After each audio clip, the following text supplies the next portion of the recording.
Hello everyone, कैसे हैं आप लोग। आज की इस वीडियो में एक बार फिर से आप सभी का बहुत बहुत स्वागत है। तो जैसा कि आप सभी जानते हैं कि ग्रुप डी और एनटीपीसी सीबीटी 2 दोनों की एग्जाम डेट अनाउंस हो गई है और दोनों में ही जो साइंस है उसका काफ़ी इंपॉर्टेंट रोल है। दोनों में ही काफ़ी इंपॉर्टेंट क्वेश्चन पूछे जाते हैं। यहाँ पे 25 नंबर की साइंस पूछी जाती है, ग्रुप डी में 25 नंबर की साइंस पूछी जाती है और यहाँ पे भी कुछ इंपॉर्टेंट क्वेश्चन यहाँ से पूछे जाते हैं। दोनों ही एग्जाम में साइंस बहुत इंपॉर्टेंट है। तो अब किस तरीके से इसकी प्रिपरेशन की जाए, क्योंकि काफ़ी कम दिन बचे हैं और इन दिनों में जो है साइंस की कैसे प्रिपरेशन करें। तो सबसे पहली बात तो यह है कि इसी चैनल पे मैं 10th क्लास का जो सिलेबस है वो एनसीईआरटी का सिलेबस वो कवर कर रहा हूं। तो आप वो वीडियो जरूर देखें क्योंकि वहां से काफी डायरेक्टली क्वेश्चन जो है पुटअप होते हैं, प्लस ये स्पेशल क्लासेस में आपको प्रोवाइड कर रहा हूं।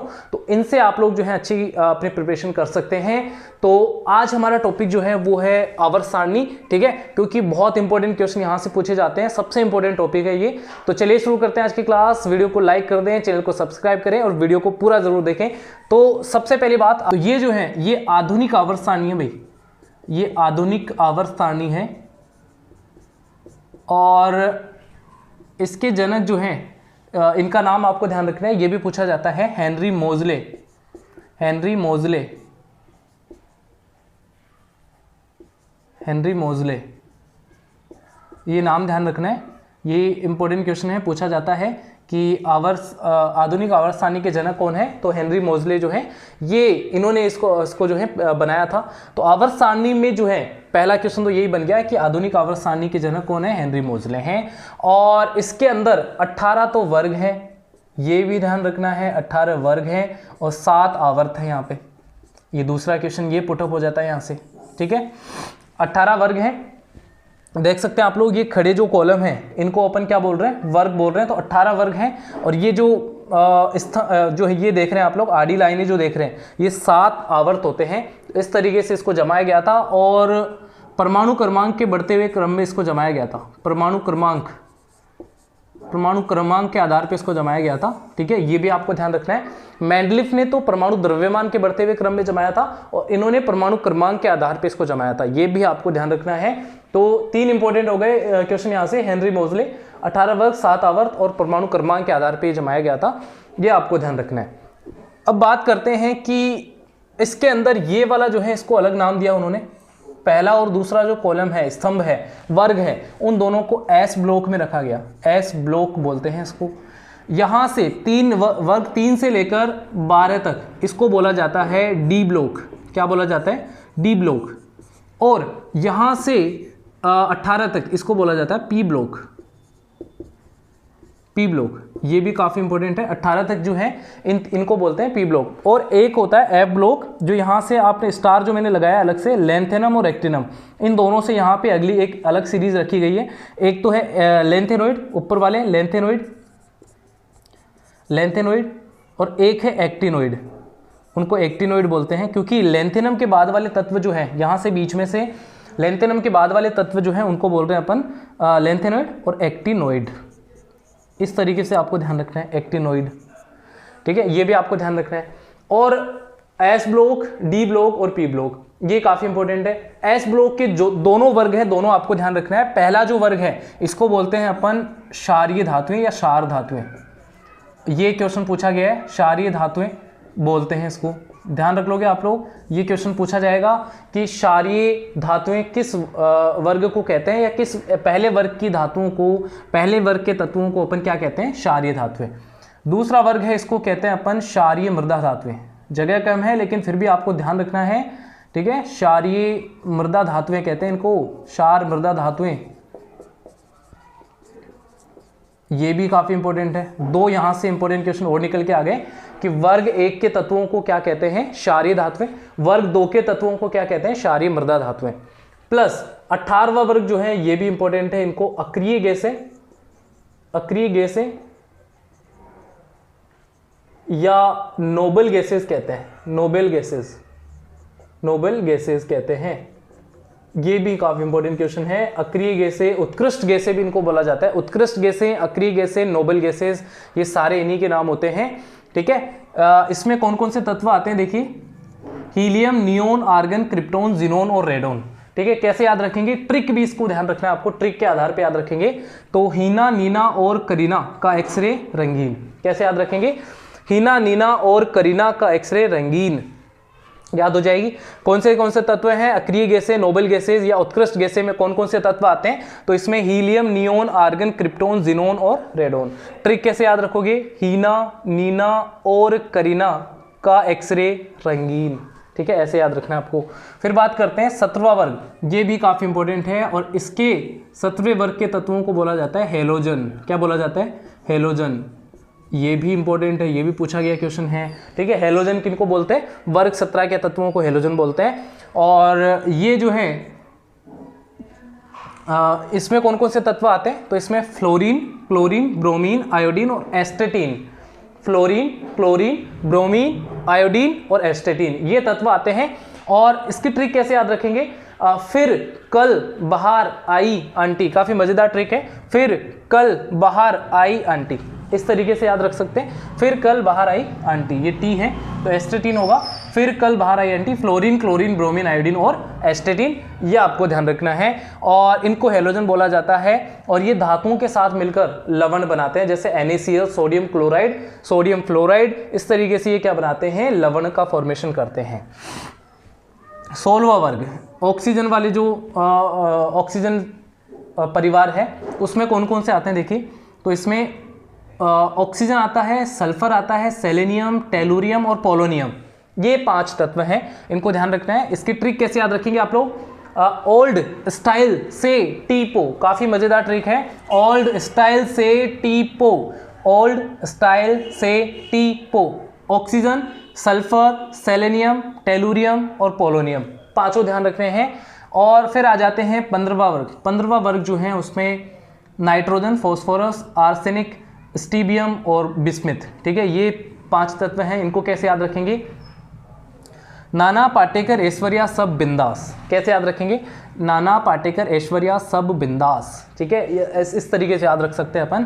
तो नाइट्रोजन, फॉस्फोरस, आर्सेनिक, स्टीबियम और बिस्मिथ, ये 5 तत्व हैं, नाना पाटेकर, ऐश्वर्या, सब बिंदास, काफ़ी इंपॉर्टेंट है। बात करते हैं 14वें वर्ग की बात करें तो इसमें carbon, silicon, germanium, SN stannum, ठीक है, टिन जिसको बोलते हैं टिन, और स्टीबियम PB लेड जो है, ये 5 तत्व हैं। तो इसके अंदर इसकी ट्रिक कैसे याद रखेंगे आप लोग, तो इसकी ट्रिक के लिए आपको ध्यान रखना है कि काशी गए संत प्रभु, कैसे याद रखेंगे, काशी गए संत प्रभु, ठीक है, ऐसे याद रखना है। और बोरोन वाली जो बोरोन फैमिली है उसमें बैंगन, आलू, गाजर इन थैला, बोरोन, एल्यूमिनियम, गैलियम, इंडियम और थैलियम, ऐसे याद रखना है आपको। बात करते हैं ये दोनों, तो इसकी ट्रिक भी आपको ध्यान रखना है, hydrogen, lithium, sodium, potassium, rubidium, caesium और फ्रांसियम। तो इसकी ट्रिक होगी है ली ना की रबड़ी सस्ती फ्री, ठीक है ली ना की रबड़ी सस्ती फ्री, है ली ना की रबड़ी सस्ती फ्री, ठीक है, hydrogen, lithium, sodium, potassium, rubidium, caesium और फ्रांसियम। और फिर आ जाता है वर्ग 2, तो इसमें बेटा मांगे कार स्कूटर बाप राजी, ठीक है, बेटा मांगे कार स्कूटर बाप राजी, बेटा मांगे कार स्कूटर बाप राजी, इस तरीके से अपन जो है इनको याद रख सकते हैं। और डी ब्लॉक के तत्व जो हैं उनकी ट्रिक जैसे इसकी अपन बना सकते हैं, ठीक है, ये जो दिख रहा है आपको ये वाली रो यहाँ तक, तो इसमें शक्तिवान करे मना फिर कौन निकाले कुएं से जाना, ऐसे ट्रिक बना सकते हैं। बाकी इतना ये पूछा नहीं जाता है। पी ब्लॉक और एफ ब्लॉक जो है ये पी ब्लॉक और एस ब्लॉक दोनों ध्यान रखते हैं आपको। और बात करते हैं कुछ तत्व जो आपको डायरेक्टली पूछे जाते हैं, जैसे फ्लोरीन पे मैं गोला लगा रहा हूँ, क्यों लगा रहा हूँ, क्योंकि ये कुछ इसमें एक विशेषता है, क्या है, क्योंकि ये सबसे अधिक विद्युत ऋणी तत्व है, आवर्त सारणी का सबसे अधिक विद्युत ऋणी तत्व है फ्लोरीन। ये फ्लोरीन जो है ये विद्युत ऋणी तत्व है, सबसे ज्यादा विद्युत ऋणता किसकी होती है, फ्लोरीन की होती है, ठीक है। बात करते हैं कि इसके अंदर ब्रोमीन जो है, ये भी मैं इसको गोला कर रहा हूँ क्योंकि ये एक ऐसी अधातु है जो द्रव अवस्था में पाई जाती है। ध्यान रख लेंगे आप लोग, ऐसी अधातु जो द्रव अवस्था में पाई जाती है। अगर आपसे पूछे कि वह अधातु बोल रहा हूं मैं, वह अधातु जो द्रव अवस्था में पाई जाती है वो होती है ब्रोमीन। फिर मैं आयोडीन पे भी गोला कर रहा हूं, बहुत इंपॉर्टेंट है, इनकी विशेषताएं हैं। कुछ अलग हैं ये, ठीक है। तो आयोडीन है, ये एक ऐसी अधातु है जो चमकीली होती है। वैसे अपन देखें तो अधातुओं की ये विशेषता नहीं होती है कि वो चमकीली हों, लेकिन आयोडीन एक ऐसी अधातु है कि ये चमकीली होती है। ये क्या होती है? चमकीली होती है। आपको ध्यान रखना है, ये तीनों बहुत इंपॉर्टेंट है, ठीक है, ये बहुत इंपॉर्टेंट है तीनों। फिर बात करते हैं कि इस तरफ यहाँ पे एक गैलियम ये और एक सीजियम, गैलियम और सीजियम, ये आपको ध्यान रखना है। दोनों ऐसी धातुएं हैं, दोनों ऐसी धातु हैं जिनको हथेली पे रखते ही पिघल जाती हैं, ठीक है। इतना कम गलनांक होता है इनका कि ये तुरंत से जो है ठोस अवस्था में होती है, लेकिन हथेली की उष्मा पाकर ये इतनी इजीली जो है क्या हो जाती है, मेल्ट हो जाती है, पिघल जाती है। तो गैलियम और सीजियम दोनों ध्यान रखते हैं। फिर बात करते हैं यहाँ पे कि ये जो आपको दिख रहा है Ag, इस पे मैं क्या कर रहा हूँ, इस पे मैं गोला कर रहा हूँ। क्यों कर रहा हूँ? क्योंकि ये भी कुछ अलग ही विशेषता रखता है। Ag जो है ये सबसे ज्यादा चालक धातु है, सबसे ज्यादा चालक यानी विद्युत का सबसे अच्छा चालक कौन होता है? वो होता है Ag। क्या होता है? Ag, सिल्वर, जिसको क्या बोल रहे हैं अपन? सिल्वर बोल रहे हैं। फिर बात करते हैं कि यहाँ पे टंगस्टन आपको ध्यान रखना है। टंगस्टन जो है इसका गलनांक काफ़ी अधिक होता है, ठीक है। ये बल्ब के तंतु में इसका उपयोग किया जाता है, क्योंकि गलनांक काफ़ी ज़्यादा होता है तो आसानी से पिघलता नहीं है, इसलिए इसका उपयोग करते हैं। फिर बात करते हैं कि हाइड्रोजन एक अलग ही इसको मतलब ये कुछ गुण इसके अधातु के भी हैं, कुछ धातु की तरह भी जो है इसके गुण होते हैं, तो यहाँ पे इसको रखा जाता है, कुछ अलग ही है यहाँ पे। और बात करते हैं सोडियम और पोटेशियम की, तो ये सबसे ज़्यादा क्रियाशील है, सबसे आवर्त सारणी में सबसे ज़्यादा क्रियाशील धातुएं हैं बात करें तो वो सोडियम और पोटेशियम है। एक इसमें Hg काफ़ी इंपॉर्टेंट है। Hg एक ऐसी धातु है जो कमरे के ताप पर द्रव अवस्था में होती है, यह आपको ध्यान रखना है। Hg, ठीक है, मरकरी जिसको बोलते हैं, पारा इसका नाम होता है, पारद भी बोलते हैं। Hg है, ये एक ऐसी धातु है जो कमरे के ताप पर द्रव अवस्था में होती है, ये आपको ध्यान रखना है, ठीक है। तो इतने इंपॉर्टेंट क्वेश्चन यहाँ से बन जाते हैं, ठीक है। क्षारीय धातुएं कौन सी है, मतलब क्षारीय मृदा धातुएं कौन सी हैं, हैलोजन कौन से हैं, अक्रिय गैसें कौन सी होती हैं, और इसमें जो मैंने गोले किए हैं ये काफ़ी इंपॉर्टेंट क्वेश्चन है। और बात करें तो कैल्शियम का आपको ध्यान रखना है कि ये हड्डियों में जो है कैल्शियम पाया जाता है, हड्डियों में कैल्शियम पाया जाता है, ये आपको ध्यान रखना है। तो अब हम बात करने वाले important facts of periodic table, यानी आवर्त सारणी के कुछ इंपॉर्टेंट तथ्यों के बारे में बात करने वाले। तो एक एक क्वेश्चन को आप लोग नोट करते चलिए। सबसे पहली बात, S block, D block, P block और एफ ब्लॉक अपन ने देख लिया। डी ब्लॉक को ध्यान रखना है, ये इंपॉर्टेंट क्वेश्चन बनता है, किन तत्वों को, किस ब्लॉक के तत्वों को संक्रमण तत्व कहा जाता है। तो डी ब्लॉक के तत्वों को क्या कहा जाता है, संक्रमण तत्व। और यहाँ पे एफ ब्लॉक जो है इनको अंतर संक्रमण या आंतरिक संक्रमण तत्व बोला जाता है। एफ ब्लॉक के तत्व जो है, एफ ब्लॉक के जो तत्व है उनको अंतर संक्रमण बोला जाता है। यहाँ से लेंथिनम और एक्टिनम के बाद के जो तत्व हैं उनको अपन एफ ब्लॉक में रखते हैं, और इनको अंतर संक्रमण क्यों बोलते हैं, क्योंकि ये संक्रमण तत्वों के अंदर से ही निकल रहा है, तो इनको अपन क्या बोल रहे हैं, अंतर संक्रमण बोल रहे हैं, ये आपको ध्यान रखना है। एक अक्रिय गैस है, इनको क्यों बोला जाता है, 18वां वर्ग जो होता है इसके तत्वों को अक्रिय गैसें क्यों कहते हैं, क्योंकि जब आप इलेक्ट्रॉन हम इसमें भरने जाते हैं, जैसे हीलियम का उदाहरण ले लें, नियोन का उदाहरण ले लें अपन, नियोन, तो इसका परमाणु क्रमांक होता है 10, नियोन का परमाणु क्रमांक होता है 10, और इसमें इलेक्ट्रॉन कैसे भरेंगे अपन, पहली वाली कक्षा में यानी के वाली कक्षा में 2 इलेक्ट्रॉन, फिर एल में 8 इलेक्ट्रॉन, यानी अंतिम कक्षा में इलेक्ट्रॉन इनके 8 इलेक्ट्रॉन आते हैं। और अष्टक नियम जो होता है उसके अनुसार क्या आना चाहिए, जब इलेक्ट्रॉन भरने जाते हैं तो अंतिम कक्षा में 8 इलेक्ट्रॉन जब आ जाते हैं तो वो परमाणु, वो तत्व, वो क्या होता है, वो परमाणु स्थायी होता है। तो यहाँ पे ऑलरेडी 8 इलेक्ट्रॉन आ रहे हैं, तो ये इसकी संयोजकता भी ध्यान रखना है। 18वें वर्ग के तत्व जो हैं उनकी संयोजकता 0 होगी, क्योंकि ना तो ये इलेक्ट्रॉन दे सकते हैं ना ले सकते हैं, ठीक है। तो इसलिए इनको अपन अक्रिय तत्व या उत्कृष्ट गैसें इनको नाम दिया जाता है। और ये एक और फैक्ट जो अपन ने ट्री के सीखी है, जैसे मैं अगर मैं बोलता हूं कि पहला जो वर्ग है, ठीक है, उसमें अपन तत्व रखते हैं हाइड्रोजन, लिथियम। मैंने कैसे याद रखा कि ट्रिक आपको मैंने बता दी, उसको याद रख लो, है ली ना की रबड़ी सस्ती फ्री, इस तरीके से याद रख लो। तो यहां से आप तत्व लिख लेंगे। अब इनकी एक विशेषता ट्रिक से जो है अपन एक और चीज यहां से इंपॉर्टेंट याद रख पाएंगे कि इनकी संयोजकता सबकी +1 होगी, ये बहुत इंपॉर्टेंट है, ठीक है। एस ब्लॉक और पी ब्लॉक को अपन इजीली याद रख पाएंगे, और यही बहुत ज्यादा इंपॉर्टेंट होते हैं हमारे लिए। तो +1 इनकी +2 होगी। और इसके तत्व कौन कौन से होते हैं? बेरिलियम, बेटा, मांगे, कार, स्कूटर, बाप, राजी। इस तरीके से याद रख लेंगे। तो beryllium, magnesium, calcium, strontium, barium और रेडियम, इस तरीके से याद रखेंगे। +2 इनकी संयोजकता होती है, तो ये बहुत इंपॉर्टेंट है और इनकी काफ़ी इंपॉर्टेंट जो है ये संयोजकता आपसे पूछी जाती है। बात करते हैं इनके लिए, तो हमें ट्रिक वापस लिखने की जरूरत नहीं। इनकी +0 होगी, इनकी -1 -2 होगी, -3 होगी, फिर यहाँ पे 4 होगी, ना प्लस ना माइनस। 14 जो 14वां जो ग्रुप है उनकी संयोजकता मैं बता रहा हूँ, ये सबकी संयोजकताएं होगी इनकी, ठीक है। और इनकी +3 होगी, बोरोन वाले की जो है क्या होगी? +3 होगी। इस तरीके से अपन याद रख पाएंगे इनको, ठीक है। तो इनकी संयोजकता भी अपन याद रख लेंगे, पी ब्लॉक और एस ब्लॉक की, ये आपको ध्यान रखना है। प्लस कुछ तत्व आपको याद रखने हैं, जैसे जिंक की +2 होती है, ठीक है। कॉपर जो है इसकी +1 भी होती है और कॉपर की +2 भी होती है, ये भी आपको ध्यान रखना है। वेरिएबल वैलेंसी होती है इसकी।